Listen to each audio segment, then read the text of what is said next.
Here's Fibber McGee and Molly.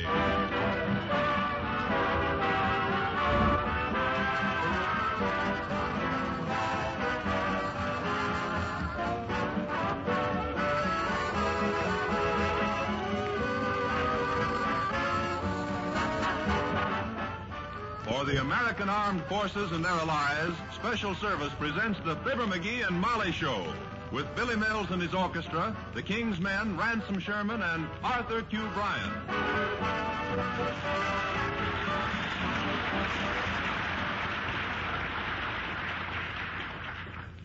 It's a wonderful and inspiring thing when a man and his wife can spend a quiet afternoon at home discussing the trend of the modern novel, current modes in impressionist art, post-war economics, and other such cultural topics.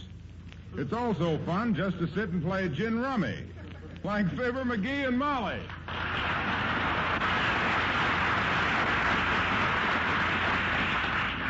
I wish I could remember what happened with that 10 of spades. Are you holding it? I won't tell, dearie. If you knew what I was holding. Now, McGee, stop peeking through the discard. Well, gee whiz, if a guy can't take a peek... Down with 4.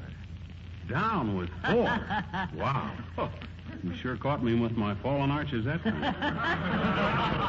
Look at that, 87. Minus 4 is 83. Well, that's game. Wow. And you now owe me $11,649.13. Well, that's not so much, considering we've been playing every night since the game was invented. How much I owe you in cash? $1.16. See, let's just play one more game. Ah, for the love of Mike. Try and be peaceful with a game of cards, and what happens? People run through here like Germans crossing the diaper. Dearie, that's Dnieper. Now, might be Dnieper in the middle, but anyway, I don't... Come in. Hello, Mrs. McGee. Hello, McGee. Hi, Doc, old sock. How's everything in the stick-out-your-tongue-and-say-all racket? Oh, you look tired, Doctor. Sit down and rest a few minutes. Thank you, my dear. I am tired. Most of the younger doctors have gone into the service, and we old men have a lot more cases to handle. Oh, you're not so old, Doc. I'll bet you're not a day over 85. Oh. McGee, Dr. Gamble is no more than 50. But frankly, I feel right now as though I'd been the obstetrician in care of Methuselah's mother. Hey, look, folks, am I intruding? Oh, not at all, Doc. Not at all, old kid. Not at all. We were just sitting around playing gin rummy. Care to take me on for a whirl? 10 cents a point? No, thanks. I don't like the way you play. You always manage to turn over at least 5 of your opponent's cards every time you deal. Just thought I'd stop in and rest a minute, Mrs. McGee. You sure do look bush, Doc. You're as beat out as a World Series bunt. Well, stop rubbing it. Stop rubbing it in, you little sadist. I know I'm tired, but I've still got more stamina in my left ear than you have in your whole pudgy little carcass. Oh, yeah. Don't throw that pudgy business at me, Doctor. Why, you haven't seen your toes since you quit wearing pins in your knickers. Ah, now, McGee, stop arguing. Dr. Gamble isn't fat. Oh, no. He can't even touch his necktie without bending his knees. All right, McGee. I'm too weary to punch the bag with you today. Thanks for the hospitality, Mrs. McGee. I better run along home. Oh, don't be in a hurry, Doctor. Well, I'm not. In fact, I hate to go home. My house is in such a mess. Full of ants. Full of ants? Gee whiz, Doc, why don't you do something? Well, here we go again. Another call for Alice Darling. I'll get it, McGee. 79 Wistful Vista, Molly McGee speaking. Who? Dr. Gamble? Well, yes, he's right here. It's for you, Doctor. It's a man, and he's very excited. Yeah, they always are. Probably got a severe hangnail. Hello. Yes. All right, I'll be right over. Have plenty of boiling water and clean linen. Yes, right away. Sorry, folks, I got to be going. Oh. I am about to be master of ceremonies at the world premiere of another little taxpayer. Good day.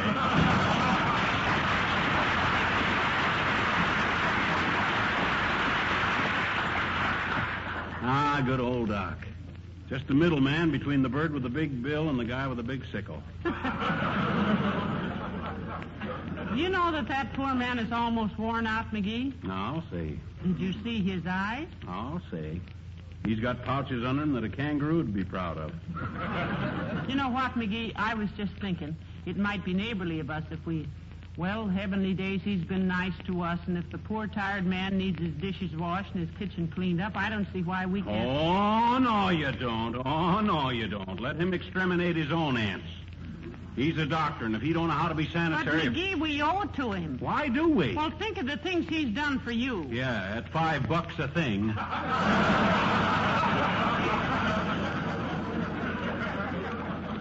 Well, now, not necessarily. He got your thumb out of that bowling ball. Yeah. And he fixed your eye the time you stuck the turkey leg in it. He gave you emergency treatment the time you broke your arm, showing more tubes how you could take your vest off without removing your coat. Yeah, but gee whiz, that's... Yeah, and who scoured the town to find you a rubber donut the time you sat on the Hornet at the Elks picnic? Yeah, I admit all that, but gee whiz, that don't mean we got to barge into a guy's house and start exterminating stuff when Well, it does to me. Now get your hat and we'll walk right over. Hello, Mrs. McGee. Hello, Mr. McGee. Hi, Al. Hello, Alice, dear. Were there any phone calls for me? Were there any phone calls for it? Are you kidding? Why, it's getting so every time I pass the telephone these days, the receiver jumps up and down on the hook. He crabs about it ringing all the time, Alice, but once it rings, Superman couldn't beat him to the phone. Give Alice her calls, dearie. Okay. Harold called. Wants you to go to the swing shifters dance with him. Artie called. Wants you to go to the swing shifters dance with him. Cliff called. Wanted to know, could you go to the swing shifters dance with him? Gerald called up and wanted you to go to the swing shifters dance with him. Eddie called. What did he want? He didn't say. I think I'll go to the dance with Eddie.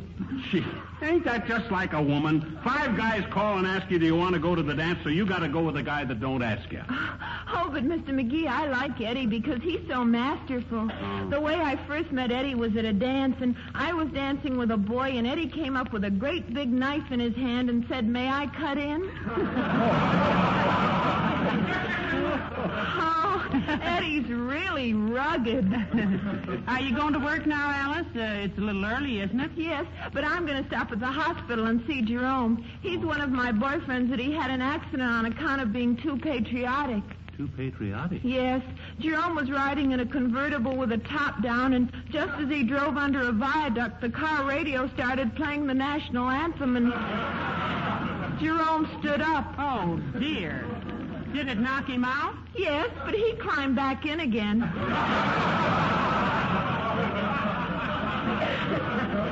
Then after I go to the hospital and see Jerome, I have to get to the factory early because the fellas and girls on my shift are putting on a musical comedy, and I have to start rehearsing. You mean rehearsing? No, we haven't rehearsed at all yet. Oh, it's going to be a perfectly super production, my dears. It's a story about a girl who is simply mad about this great lover, and she tries to help him break out of prison. Oh, what's the name of it, Alice? Romeo and Joliet. Look, Alice, if anybody wants us before you leave, tell them we're over at Doc Gamble's, will you? I certainly will, Mr. McGee. I'll write a little note and leave it on the door telling everybody where you are. Fine. But when I leave the house, I'll tear it up so the burglars won't know there's nobody here. Goodbye.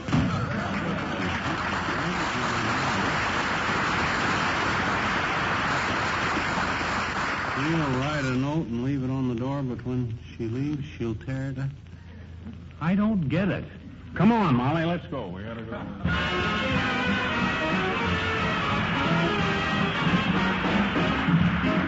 Billy Mills and the orchestra, and How Sweet You Are.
we going to get into Dr. Gamble's house when we get there, McGee? The key's under the mat. How do you know? How do I know? Why, that's where practically everybody keeps the key.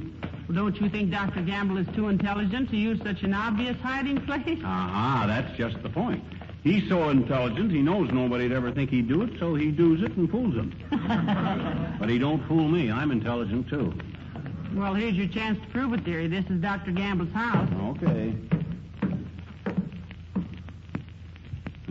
There's the key under the mat. See? You certainly figured that one out, McGee. Betcha. Now, come on. Oh, my, what an attractive house, McGee. Look at that beautiful grandfather's clock by the stairway there.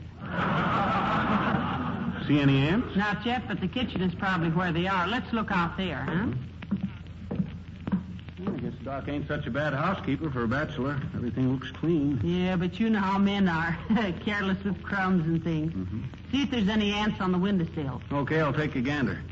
Here, give me a hand and I'll step up onto the sink and... All right. Better brace yourself on the china cabinet there.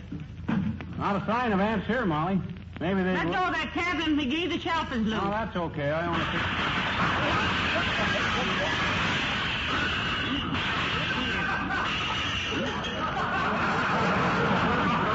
Dear, oh, dear. We've broken every piece of china in the cabinet.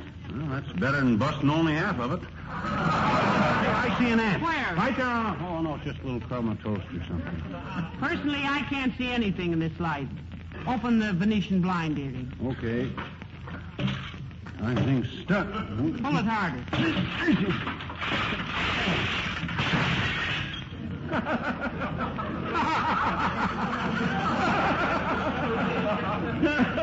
Imagine that, I was pulling the wrong cord.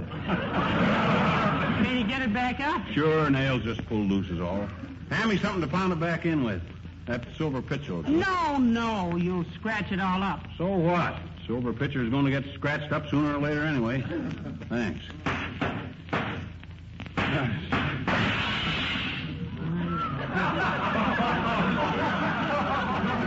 What'd you do now? My hand slipped. Broke the window. Well, hand me the silver pitcher. I can't. It fell out the window. Hey, give me a towel or something to stuff in this hole.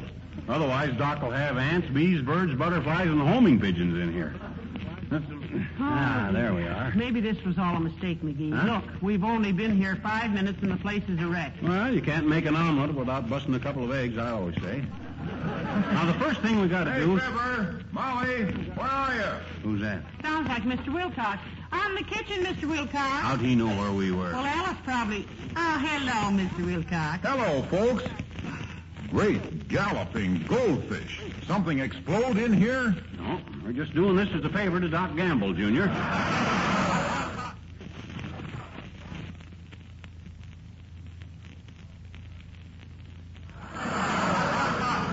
As a favor? Dr. Gamble said he had ants, Mr. Wilcox. Hmm? Well, if he didn't, he will have when he sees this mess. What were you doing, chasing him on horseback? No. Hey, what are you doing, Fibber? Who, me? The Doc's got the temperature set too low on this refrigerator. I'm adjusting it. I think I just about got it now where it ought to be just about right.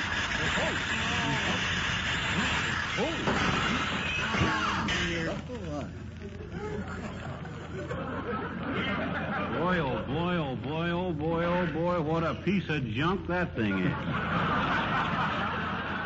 One little twist and the whole inside falls apart. Well, excuse me, folks. I'm getting out of here. Why, Mr. Wilcox? Why? Doc Gamble is our family physician, that's why. If he knew I was connected with this house wrecking, I wouldn't dare call him for a case of hiccups. Goodbye. Here.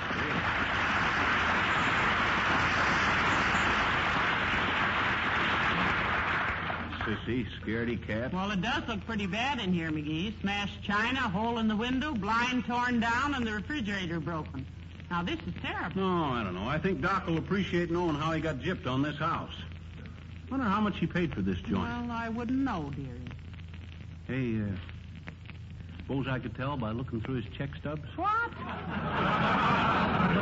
They must be right in the desk there. McGee, you can't do that. People don't prowl through other people's private belongings like that. Ah, that's just an old superstition. I always says that Somebody's at the back door, McGee. if it's a fellow with ragged clothes and a long white beard, that's our laundry man.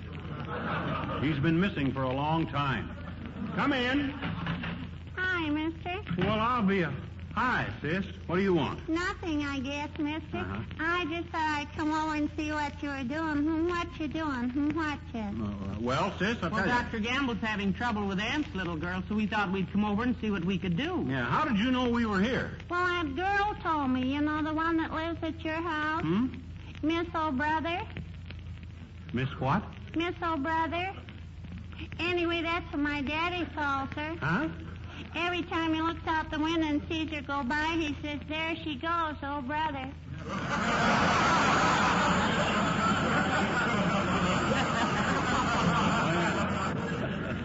Well, I see. what does your mother say to that? Yeah, dear? what does she think about all this? Oh, she just laughs and laughs. She says my daddy's going through the dangerous age. Oh, I see. When is a man's dangerous age, sis? Well, Mama says it's between 14 and 100. Or in rare cases, 102.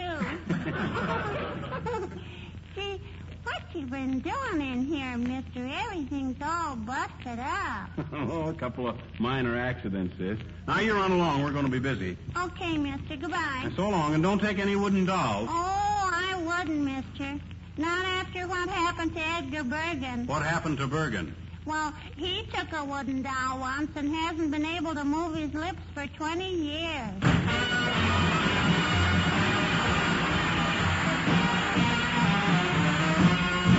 The King's Men sing Terry Botkin's new hit, Riding Herd on a Cloud. He was a cowboy, a two-fisted hitter, and always ready for a round. Now he's a-riding a different kind of critter.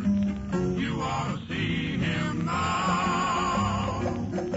He's riding the herd on a cloud tonight. Left his spurs and his saddle on the ranch with his cattle, and he's now in flight with a crew of hardy hustlers on the lookout for some rustlers that might be sneaking up on Uncle Sam. He's riding the herd on a cloud tonight. Left his old ordinary kind of wide open prairie for a starry flight with a Brandon iron of thunder. He's a-riding, yonder, out-gunning with his partner, Uncle Sam. Gave his horse something great for a course on how to saddle a plain and fine. Now he's in for the duration, yipping in formation with the cowboys of the sky. Someone back home feeling mighty proud says a prayer while he's there riding herd on a cloud. Yippee-ki-yay, yippee-ki-yay,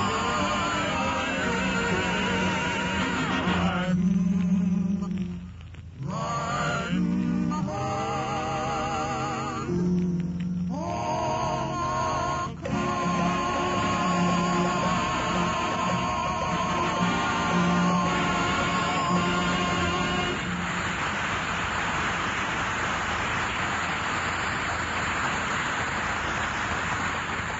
Hey, open another box of that ant poison, Molly. I got to sprinkle some more around the living room here. Oh, heavenly days, McGee. That makes 7 boxes we've used up. And you got it tracked all over the house. Now, look at that carpet. Well, the more there's around, the more ants it'll kill.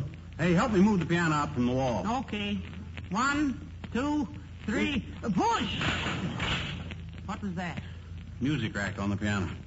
Busted in two when I started hauling on it. Oh, dear. Boy, Doc sure took a beating on these furnishings. I never saw anything so flimsy.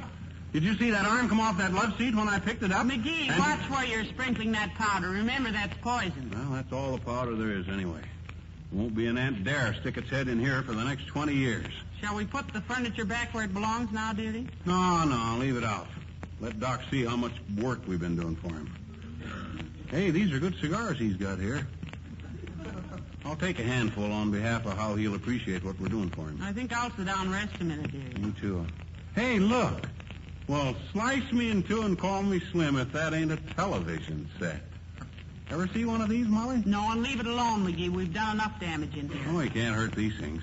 Look, it's just like a radio, except it's got a screen up here that a picture's projected onto like a movie. See? What's the screen made of? Glass, I think.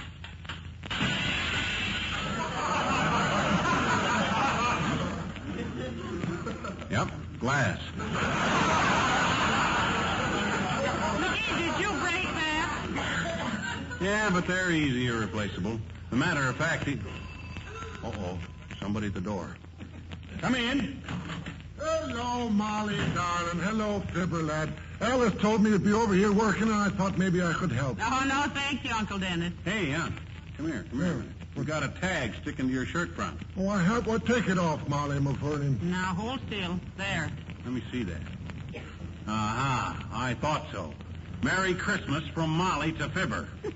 Now, look here, Uncle Dennis. No, don't get excited, lad. I was only breaking it in for you. And look, I bought you a necktie to go with it now. You give me that tie for my birthday. Well, I bought it, didn't I? Goodness, lad. Now, doggone it, Uncle. One of these days you're Now, gonna... boys. Well, I'll scram along with you. We'll be home very shortly. Very well, lad. And don't hurry home now, Molly, because I peeled the onions and they're cooking in the pot this very moment. What onions? The ones in the paper bag on the sideboard. Hey, those weren't onions. Those were Molly's new tulip bulbs. Tulip bulbs they were, huh? Sure. Yes, no, and I had one sliced raw in a sandwich, and it wasn't bad at all. But then us Driscolls have always loved flowers. Goodbye now.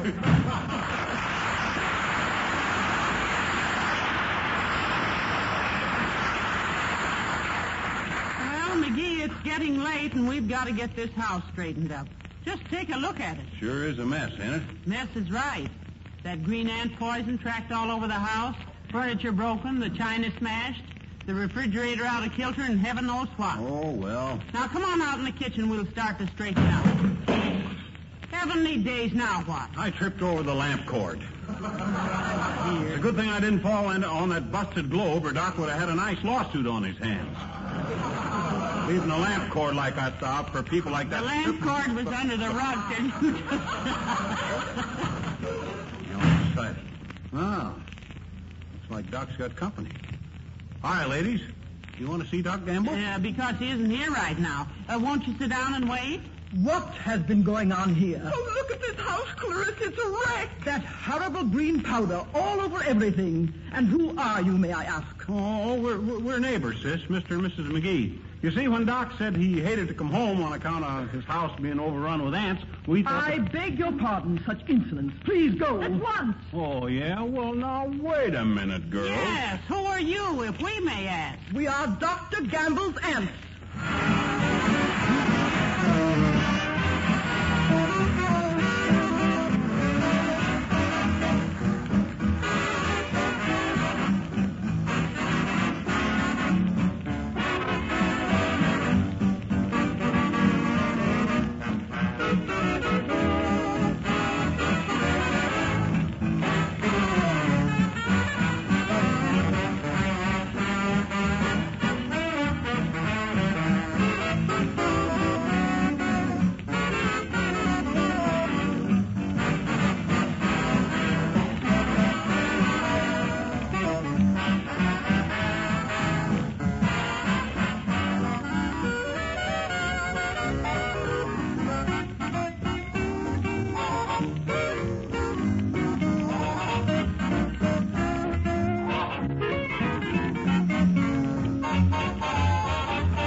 angry is Uncle Dennis. He's ruined all my tulip bulbs. Yeah. Well, I just called the drugstore and they haven't got any. Any what? Uncle poison. McGee, please. You're welcome. Good night. Good night, all.